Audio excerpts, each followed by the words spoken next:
I enjoy performing surgery. I think it's something that's fascinating, where you can take torn tendons, you can take broken bones, you can put them back together. And at the end of that is a patient and a person who wasn't able to do something, and now they will be able to return to what they want to do.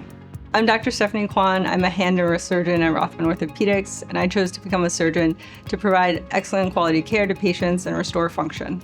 I think my goal with patients is to provide them reassurance if they need it, or provide them with an opportunity to return to function, whether it's a young parent trying to lift their child, whether it's someone trying to return to their hobbies, whether it's playing a musical instrument or gardening, or something as simple as hygiene. I think it's really important that people are able to use their hands so that they can function.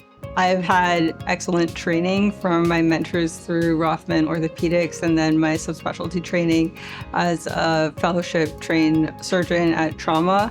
And I think all that training has given me a strong basis in hand and the function of the hand in order to help patients get back to what they want to do.